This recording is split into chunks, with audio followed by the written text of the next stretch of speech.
बेफिक्री, इतनी मस्ती, कोई टेंशन नहीं।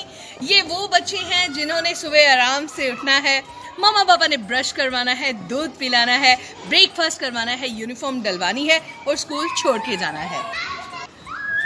इस उम्र में सबसे ज़्यादा अच्छी चीज़ पता क्या होती है?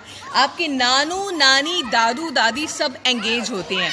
कोई आपके बैग में जूस डाल रहा है, कोई चिप्स डाल रहा है, कोई फ्रूट डाल रहा है, कोई चीला डाल रहा है और आप महाराजा महाराजा की तरह आराम से जाकर गाड़ी में बैठ जाते हो, स्कूटर के आगे खड़े हो जाते हो। And this is the beauty of this age. My dear friends, I am your friend Monika Mehta और लेकर आई हूँ ढेर सारा जानकारी का खजाना, मस्ती, खुशियाँ सब आप लोगों के लिए। So let's start dips broadcasting channel.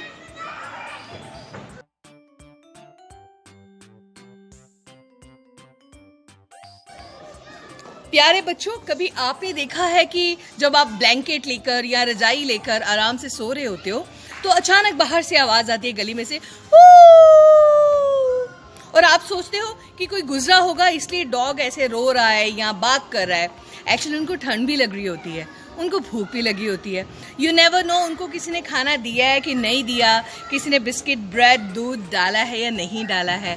So please मैं आपसे सबसे हाथ जोड़कर एक रिक्वेस्ट करूंगी, चिल्ड्रन, सोने से पहले एक बार अपने घर का गेट खोलकर देखो। अगर कोई छोटा पप है, कोई डॉग है, तो अगर अलाउ करते हैं घर वाले तो बिस्किट्स, ब्रेड, चपाती दूध में डालकर या कोई सब्जी वगैरह है तो प्लीज़ उनको डालो। उनको भूख लगी होती है और आपको पता है जब भूख लगती है तो नींद नहीं आती है, तो आपने अच्छे बच्चे बनना है, उनको भी खिलाना है क्योंकि उनका कोई घर नहीं है और उनके पास पैसे नहीं है कि वो शॉप पे जाएं, कुछ पैसे दें और कुछ खा लें। तो प्लीज़ ये जो स्ट्रे डॉग्स हैं, स्ट्रे एनिमल्स हैं, उनकी हेल्प कीजिए, उनको एक एक को अडॉप्ट कीजिए, किसी एक को अडॉप्ट करके रोज़ उसको खाना डालिए। देखिए आपको कितनी सारी ब्लेसिंग्स मिलेंगी और दिल में सेटिस्फेक्शन आएगी, है ना?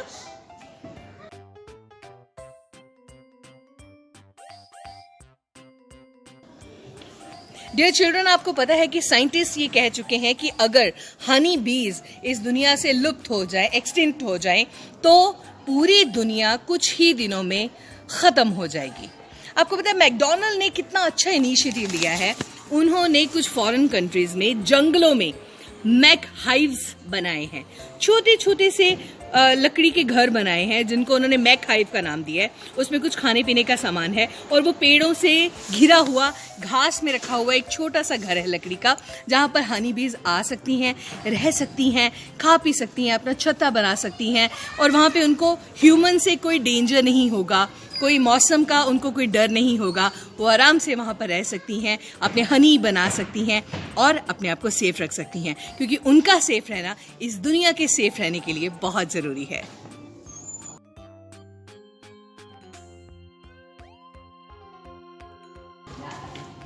माय डियर चिल्ड्रन, आपको पता है कि एंटीला, जहाँ पर मुकेश अंबानी रहते हैं, वहाँ पर जितना भी एक दिन में कचरा होता है ना, क्योंकि काफ़ी मल्टी स्टोरीज हैं तो कचरा बहुत ज़्यादा हो जाता है, तो वो कचरे को फेंकते नहीं हैं, उससे इलेक्ट्रिसिटी जनरेट की जाती है जिससे कि एंटीला में 24 घंटे बिजली रहती है। वैसे 24 घंटे बिजली से मेरे को एक बात याद आई, आपके भी नानू नानी ने या दादू दादी ने कभी आपको बताया होगा कि रात के वक्त नेल्स ट्रिम नहीं करते हैं। उसके पीछे लॉजिक क्या है मैं आपको बताती हूँ। सब्र रखिए, सब्र। रीज़न ये है कि पुराने टाइम में जब इलेक्ट्रिसिटी नहीं होती थी तब दिए जलाए जाते थे, मोमबत्तियाँ जलाई जाती थी, मशालें जलाई जाती थी। तब जो ये बारीक बारीक काम है एम्ब्रॉयडरी करने का या नेल काटने का, वो रात में नहीं किया जाता था क्योंकि प्रॉपर लाइट नहीं होती थी। ऐसे जो बारीक काम है वो डे लाइट में किए जाते थे। अब तब नेल कटर्स तो होते नहीं थे, तो वो अपने नेल्स कैसे ट्रिम करते थे? सीजर के साथ या चाकू के साथ या किसी तेज ऑब्जेक्ट के साथ या ब्लेड के साथ, तो वो हाथ में कट ना लग जाए कम रोशनी की वजह से और ब्लीडिंग ना शुरू हो जाए, तो वो रात को ये चीज़ें अवॉइड करते थे। इसलिए ये एक मिथ बन गया, एक रिचुअल बन गया कि भाई रात में नेल नहीं काटते हैं। वैसे चलो रात में हमें सोना होता है, कट लग जाए तो पेन होगी, रात को नींद नहीं आएगी, इस वजह से भी। और सुबह कर लेंगे ये काम अच्छी तरह से, हाथ साफ कर कर पहले गीले कर लेंगे, मॉइस्ट हो जाएंगे, इजीली कट हो जाएंगे। तो इन सब सब चीज़ों को ध्यान में रखते हुए हम कहते हैं कि रात में ये काम मत करो, दिन में करो। तो ये वहम नहीं है, सिर्फ हमारी एक फैसिलिटी है कि चलो रात को ये काम नहीं किया जाए, डे लाइट में किया जाए ताकि चोट ना लगे, right?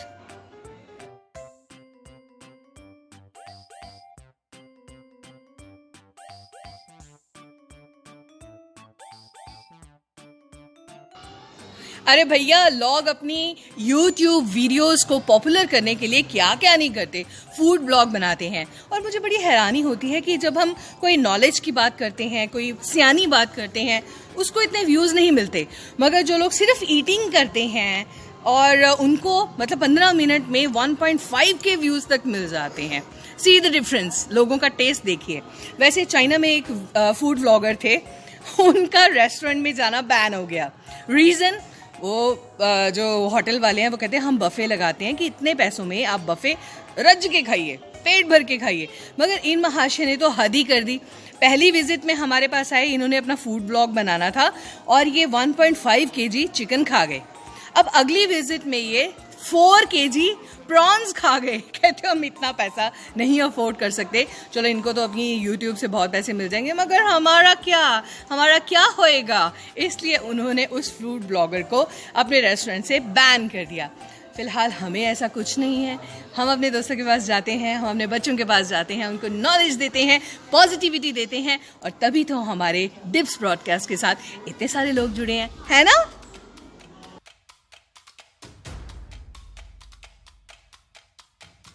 Hi children!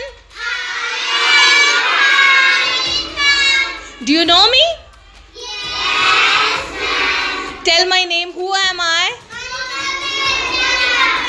Monica Monica Mehta ma'am. Okay, आप वीडियोस देखते हो? Yes, ma'am. कैसी लगती हैं? चलो फिर एक क्लैपिंग हो जाए। Love you all. Love you. Sit down. Sit down. Thank you, ma'am.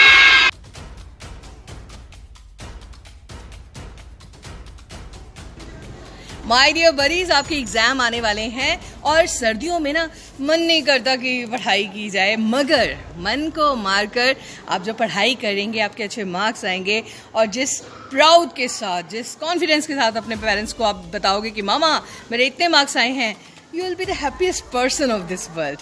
तो अच्छे मार्क्स लीजिए, मेहनत कीजिए, स्केड्यूल बनाइए, टाइम टेबल बनाइए और उसके अकॉर्डिंग अपनी प्रैक्टिस कीजिए, एंड आई एम श्योर आप बहुत अच्छे नंबर लोगे। So all the best for exams. अच्छी तरह से तैयारी कीजिएगा। मैं फिर आऊँगी लेकर प्रोग्राम टिप्स ब्रॉडकास्टिंग चैनल।